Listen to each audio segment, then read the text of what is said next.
ಇನ್ನೊಂದು ಪ್ರಶ್ನೆ ಇದೆ, ಇದು ಸ್ವಲ್ಪ ಭಾಳ ಗಂಭೀರವಾದ ಪ್ರಶ್ನೆ ಅಂತ ಅನಿಸುತ್ತೆ. ನಮ್ಮ ಇನ್ಸ್ಪೈರಿಂಗ್ ವರ್ಲ್ಡ್ ಅಂತ ಅವರು ಇಮೇಲ್ ಐ ಡಿ ಮೂಲಕ ಬಂದಿರುವಂಥದ್ದು. ಮಹಾಭಾರತದಲ್ಲಿ ಹಿಂದೂಯಿಸಮ್ ಬಗ್ಗೆ ಎಲ್ಲಿ ಹೇಳಲಾಗಿದೆ ಅನ್ನೋದು ಅವರ ಪ್ರಶ್ನೆ. ಎರಡನೇ ಪ್ರಶ್ನೆ, ಮಹಾಭಾರತ ಹೇಳ್ತಿರ್ಬೇಕಾದ್ರೆ ಧರ್ಮ ಪಾಲನೆ, ಧರ್ಮ ರಕ್ಷಿತ ಇದೆಲ್ಲ ಮಾತಾಡ್ತೀವಿ. ಆ ಧರ್ಮದ ಹೆಸರೇನು ಅನ್ನೋದು ಅವರ ಪ್ರಶ್ನೆ. ಇದ್ರ ಬಗ್ಗೆ ಭಾಳ ವಿಸ್ತಾರವಾಗಿ ಮಾತಾಡಿರೋ ವಿಡಿಯೋ ಇದೆ, ಇಲ್ಲೇ ಮಾತಾಡಿರೋದು. ಸನಾತನ ಧರ್ಮದ ಒಂದು ವಿವಾದ ಹುಟ್ಕೊಂಡಾಗ ಮಾತಾಡಿರೋದಿದೆ. ಅದನ್ನು ಹಾಕಿದರೆ ಇನ್ನು ವಿಸ್ತಾರವಾಗಿ ಇದ್ರ ಬಗ್ಗೆ ಅದ್ರ ಲಿಂಕನ್ನು ಪುನೀತ್ ಡಿಸ್ಕ್ರಿಪ್ಷನ್ ಹಾಕಿರ್ತಾರೆ. ನಾವು ಯಾವ ಸಮಯದಲ್ಲಿ ಮಾತಾಡಿದ್ದು ಸರ್ ಅದನ್ನು? ಅದು ತಮಿಳ್ನಾಡು ಇವರು ಒಬ್ಬ ಮಿನಿಸ್ಟ್ರು ಅದ್ರ ಬಗ್ಗೆ ಮಾತಾಡಿದಾಗ ಸನಾತನ ಧರ್ಮ ವೈರಸ್ ಕ್ಯಾನ್ಸರ್ ಅಂತ ಹೇಳಿದಾಗ ಅದ್ರ ಬಗ್ಗೆ ಮಾತಾಡಿದ್ದೀವಿ. ಅದನ್ನು ದಯವಿಟ್ಟು ಹೋಗಿ ನೋಡಿ ಅಂತ ಕೇಳ್ಕೊಳ್ತೀನಿ. ಸಂಕ್ಷಿಪ್ತವಾದ ಉತ್ತರ ಏನು ಅಂತ ಅಂದರೆ, ಈಗ ಹಿಂದೂ ಧರ್ಮ ಅಂತ ಇವತ್ತು ನಾವು ಯಾವುದನ್ನು ಕರಿತೇವೋ ಅದೇ ಮಹಾಭಾರತ ಕಾಲದಲ್ಲಿ ಇದ್ದಿದ್ದು. ಅದನ್ನು ಮಹಾಭಾರತ ಹಿಂದೂ ಅಂತ ಹೆಸರಿಸಿಲ್ಲ ಮಹಾಭಾರತ ಗ್ರಂಥದಲ್ಲಿ. ಅದನ್ನು ಹಿಂದೂ ಅಂತ ಹೆಸರಿಸಿಲ್ಲ ಅದು. ಆದರೆ ಅವತ್ತು ಹಿಂದೂ ಧರ್ಮ ಇರಲಿಲ್ಲ ಅಂತ ಅರ್ಥ ಅಲ್ಲ. ಅದಕ್ಕೆ ಹಿಂದೂ ಪದವನ್ನು ಮಹಾಭಾರತ ಬಳಸಿಲ್ಲ ಅಂತ ಅಷ್ಟೇ. ಅದಕ್ಕೆ ಏನು ಹೆಸರಿಂದ ಕರಿತಾ ಇದ್ರು ಅಂತ ಅಂದರೆ, ಮತ ಮತ್ತು ಧರ್ಮ ಅನ್ನೋದು ಬೇರೆ ಬೇರೆ. ಧರ್ಮ ಅನ್ನೋದು ವ್ಯಾಪಕವಾದ ಅರ್ಥದಲ್ಲಿ ಇರೋದು ಅಂತಂದಾಗ ಅದಕ್ಕೊಂದು ಹೆಸರು ಅಂತ ಬೇರೆ ಇರೋಲ್ಲ ಅಂತ. ಒಂದಕ್ಕಿಂತ ಹೆಚ್ಚು ಬಂದಾಗ ಬರುತ್ತೆ ಹೆಸರುಗಳು. ಯಾವಾಗಲೂ ಒಂದೇ ಇದ್ದರೆ ಅದಕ್ಕೆ ಹೆಸರು ಇರೋಲ್ಲ. ಹೆಸರು ಯಾವಾಗ ಬರುತ್ತೆ? ಮನುಷ್ಯನಿಗೆ ಹೆಸರಿಡೋದಕ್ಕೆ ಯಾಕೆ ಹೊರಟ್ವಿ ಅಂದರೆ, ಒಬ್ಬನೇ ಮನುಷ್ಯ ಇಲ್ಲ. ಭೂಮಿಗೆ ಏನು ಹೆಸರು ಅಂತ ಕೇಳಿದರೆ ಏನು ಹೇಳಬೇಕು? ಭೂಮಿಗೆ ಇನ್ನೊಂದು ಹೆಸರು ಬೇಕಿಲ್ಲ. ಯಾಕೆ ಅಂದರೆ ಒಂದೇ ಭೂಮಿ ಅಂತ.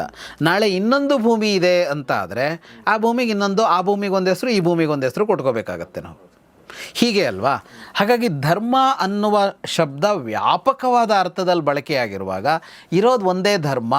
ಹಾಗಾಗಿ ಅದನ್ನು ಹೆಸರಿಸುವ ಸಂದರ್ಭ ಬರಲಿಲ್ಲ.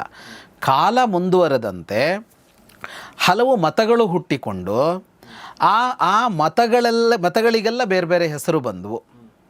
ಹಾಗೆ ಬರ್ತಾ ಏನಾಗೋಯಿತು, ಧರ್ಮ ಮತ್ತು ರಿಲಿಜನ್ ಅನ್ನೋದನ್ನು ಒಂದೇ ಅಂತ ನೋಡ್ತಾ ಬಂದ ಕಾಲಕ್ಕೆ ಏನಾಯಿತು, ಮತಗಳನ್ನೇ ಧರ್ಮ ಅಂತ ಹೆಸರಿಸೋದಕ್ಕೆ ಆರಂಭಿಸಿದಾಗ ಇದಕ್ಕೂ ಒಂದು ಹೆಸರು ಕೊಟ್ಕೊಳ್ಳೇಬೇಕಾಯ್ತು, ಹೇಳಲೇಬೇಕಾಯ್ತು.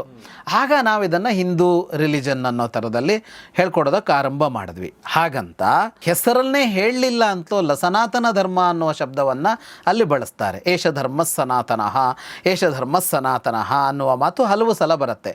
ಯಾವುದೋ ಒಂದು ಅಂಶವನ್ನು ಹೇಳಿ ಇದು ಸನಾತನವಾದ ಧರ್ಮ ಅನ್ನೋ ಮಾತನ್ನು ರಾಮಾಯಣವೋ ಮಹಾಭಾರತವೋ ಹೇಳುತ್ತಾರೆ. ಅದರ ಅರ್ಥ ಏನಲ್ಲಿ? ಸನಾತನ ಅಂತ ಆ ಧರ್ಮಕ್ಕೆ ಹೆಸರು ಕೊಟ್ಕೊಂಡಿದ್ರು ಅಂತಲ್ಲ. ಸನಾತನ ಅಂತ ಅಂದರೆ ತ್ರಿಕಾಲಾಬಾಧಿತವಾದ ಸತ್ಯ ಅಂತ.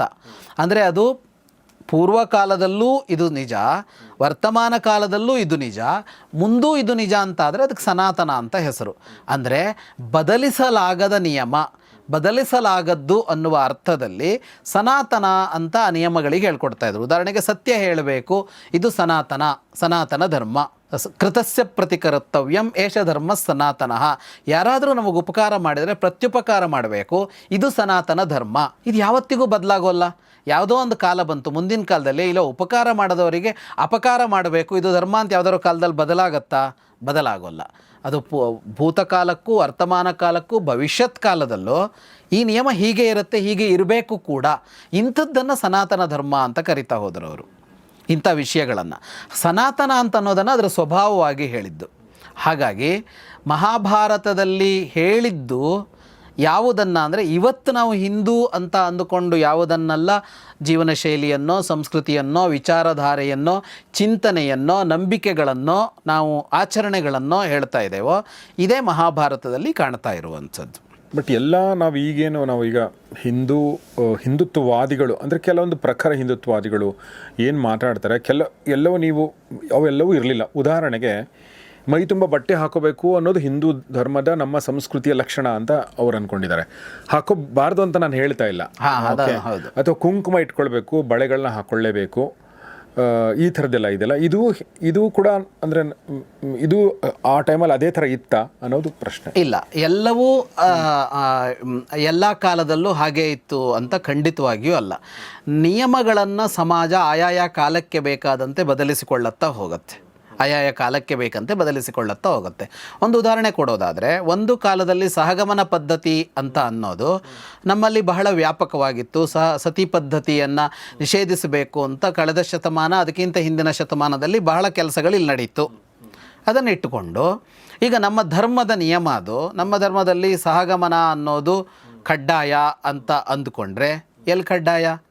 ದಶರಥ ಸತ್ತ ಮೇಲೂ ಕೌಸಲ್ಯ, ಸುಮಿತ್ರೆ ಮತ್ತು ಕೈಕೇಯಿ ಬದುಕೇ ಇದ್ರಲ್ಲ. ಪಾಂಡು ಸತ್ತೋದ್ಮೇಲೆ ಕುಂತಿ ಬದುಕೇ ಇದ್ಲಲ್ಲ. ಪಾಂಡವರು ಇದಕ್ಕೆ ಸ್ವರ್ಗಕ್ಕೆ ಹೋದ್ಮೇಲೂ ಸುಭದ್ರೆ, ಉಲೂಪಿ, ಚಿತ್ರಾಂಗದೆ ಇವ್ರು ಯಾರು ಸಾಯಲೇ ಇಲ್ವಲ್ಲ. ಎಷ್ಟು ಉದಾಹರಣೆ ಬೇಕು? ಅದರ ಅರ್ಥ ಹಾಗಂತ ಸಹಗಮನವೇ ಇಲ್ವಾ? ಮಾದ್ರಿ ಮಾಡಿದಾಳೆ, ಅವಳಿಷ್ಟ ಮಾಡಿದ್ಲು. ಯಾವುದೋ ಒಂದು ಕಾಲ ಬಂದಾಗ ಸಹಗಮನ ಕಡ್ಡಾಯ ಅಂತ ಆಗೋಯ್ತು. ಎಲ್ಲೋ ಒಂದು ಕಡೆ ಕಡ್ಡಾಯ ಅಂತ ಇಡೀ ಭಾರತದಲ್ಲಾಯಿತು ಅಂತ ಕೂಡ ಅಲ್ಲ. ಉತ್ತರ ಭಾರತದಲ್ಲಿ ಕೆಲವೊಂದು ಕಡೆ ಇತ್ತು, ಸಂದರ್ಭಗಳಲ್ಲಿ. ದಕ್ಷಿಣ ಭಾರತದಲ್ಲಿ ಸಹಗಮನ ಹಾಗೇನೂ ಇರಲಿಲ್ಲ ಅಲ್ವಾ. ಹೀಗೆ ಎಷ್ಟೋ ಅಂಶಗಳನ್ನು ಕಡ್ಡಾಯ ಯಾಕೆ ಮಾಡಿದ್ರು ಸಹಗಮನವನ್ನು ಅಂತ ಅಂದರೆ, ಸಹಗಮನ ಕಡ್ಡಾಯವಾದದ್ದು ಇತಿಹಾಸದ ಸನ್ನಿವೇಶದಲ್ಲಿ, ಇತಿಹಾಸದಲ್ಲಿ ಆಕ್ರಮಣಗಳು ನಡೆದು ಗಂಡನನ್ನು ಕೊಂದು ಹೆಂಡತಿಯನ್ನು ಅಪಹರಿಸಿಕೊಂಡು ತಮ್ಮ ಭೋಗಕ್ಕೆ ಬಳಸ್ಕೊಳ್ಳೋದಕ್ಕೆ ಹೊರಟಾಗ ಸಹಗಮನ ಕಡ್ಡಾಯ ಮಾಡಬೇಕಾಯ್ತು. ಹಾಗಾಗೋದು ಬೇಡ ಅನ್ನೋದಕ್ಕಾಗಿ ಮಾಡೋದು ಅಂತೆಲ್ಲ ಹೊರಟರು. ಹಾಗೆ ಇದು ಒಂದು ಕಾರಣ ಕೊಟ್ಟೆ ನಾನು. ಇಂತಹ ಎಷ್ಟೋ ಅಂಶಗಳು ಬದಲಾಗಿವೆ.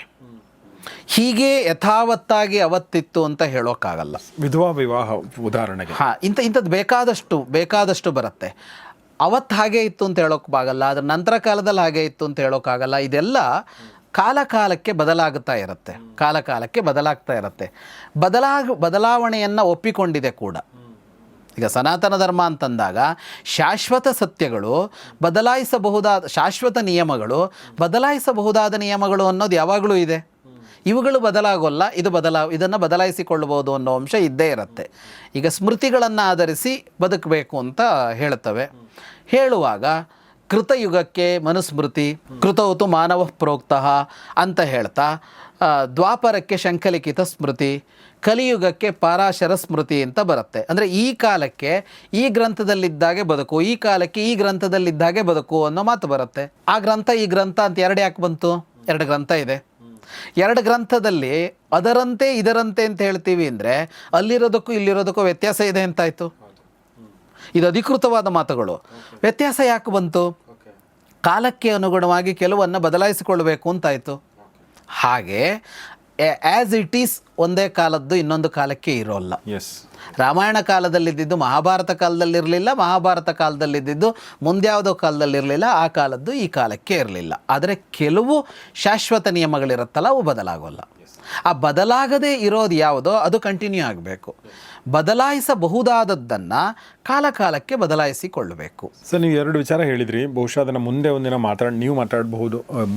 ಮಾತಾಡ್ಬೋದು, ಈಗಲೇ ಹೇಳ್ಬೋದು. ಅಂದರೆ ಕೃತಯುಗದಲ್ಲಿ ನೀವು ಮನುಸ್ಮೃತಿ ಅಂತ ಹೇಳಿದ್ರಿ, ದ್ವಾಪರ ಯುಗದಲ್ಲಿ ಶಂಖ ಲಿಖಿತ ಸ್ಮೃತಿ, ಮತ್ತು ಈಗ ಪರಾಶರ ಸ್ಮೃತಿ ಅಂತ ಅಂದರೆ ಕಲಿಯುಗದಲ್ಲಿ. ಈ ಎರಡರ ಬಗ್ಗೆ ನಮ್ಗೆ ಗೊತ್ತಿಲ್ಲ ಸರ್, ಅದನ್ನು ಮುಂದೊಂದಿನ ಹೇಳ್ತೀರಾ ಸರ್? ಅದು ಆಗ್ಬೋದು. ಈಗ ಉದಾಹರಣೆಗೆ ಕಲವು ಪಂಚಬಿವರ್ಜಯೇತ್ ಅನ್ನೋ ಒಂದು ಮಾತು ಬರುತ್ತೆ. ಈ ನಿಯೋಗ ಪದ್ಧತಿ ಅಂತ ಇತ್ತಲ್ಲ, ಕಲಿಯುಗದಲ್ಲಿ ನಿಯೋಗ ಪದ್ಧತಿಯನ್ನು ನಿಷೇಧ ಮಾಡಿದ್ದಾರೆ. ಓಕೆ, ನಿಯೋಗ ಅಂತ ನಾವು ಮಹಾಭಾರತದಲ್ಲೇ ಬಂದಿದೆಯಲ್ಲ, ಅಲ್ಲೂ ಏನು ಕಾಯಮ್ಮಾಗಿ ಮಾಡ್ತಾ ಇದ್ರು ಅಂತಲ್ಲ, ಅದ್ರ ಒಂದು ಅವಕಾಶ ಇತ್ತಲ್ಲ. ಕಲಿಯುಗದಲ್ಲಿ ನಿಯೋಗ ಇಲ್ಲ, ನಿಯೋಗ ಮಾಡಬಾರದು ಅಂತ. ಈ ತರಹ ಅಮೆಂಡ್ಮೆಂಟ್ ಅಂತ ಹೇಳ್ತೀವಲ್ಲ, ಅಮೆಂಡ್ಮೆಂಟ್ಗಳನ್ನು ತಂದಿದ್ದಾರೆ ಅದರಲ್ಲಿ ಸಾಕಷ್ಟು. ಈ ತರಹದ್ದು ಬೇಕಾದಷ್ಟಿವೆ ಸರ್. ಜೊತೆಗೆ ನೋಡಿ, ಅಂದರೆ ಇದು ನಮ್ಮ ಸನಾತನ ಧರ್ಮದ ನಮ್ಮದೇ ಇದೇ ನೆಲದಲ್ಲಿ ಆದಂಥದ್ದು. ಆದರೂ ಕೂಡ ನಾವೇನು ಮಾಡ್ಕೊಂಡ್ವಿ, ನಾವೆಲ್ಲ ಸೇರಿಕೊಂಡು ಸ್ವಾತಂತ್ರ್ಯೋತ್ತರದಲ್ಲಿ ನಾವೇನು ಮಾಡಿದ್ವಿ, ನಾವು ಕಾನ್ಸ್ಟಿಟ್ಯೂಷನ್ ಅಂತ ಮಾಡ್ಕೊಂಡ್ವಿ. ಓಕೆ, ಅದನ್ನೇ ಮುಂದುವರಿಸ್ಬೋದಾಗಿತ್ತಲ್ಲ? ಇಲ್ಲ. ನಮ್ಮ ಆಧುನಿಕ ಜಗತ್ತಿಗೆ ತಕ್ಕಂತೆ ಒಂದಷ್ಟು ಏನು ಬದಲಾವಣೆಗಳು ಮಾಡ್ಕೊಳ್ಬೇಕು, ಏನು ಹೊಸ ವಿಚಾರಗಳು ಬಂದಿದೆಯೋ ಅದನ್ನೆಲ್ಲ ಅಳವಡಿಸ್ಕೊಂಡು ನಮ್ಮದು ಪ್ರಜಾಪ್ರಭುತ್ವದ ಪರಿಕಲ್ಪನೆ, ನಮ್ಮ ಸಮಾನತೆಯ ಪರಿಕಲ್ಪನೆ, ಇದು ಈಕ್ವಾಲಿಟಿ, ಫ್ರೆಟರ್ನಿಟಿ, ಇದೆಲ್ಲವನ್ನು ಇಟ್ಕೊಂಡು ನಾವು ಮಾಡಿದ್ದೀವಿ ಅಲ್ವಾ?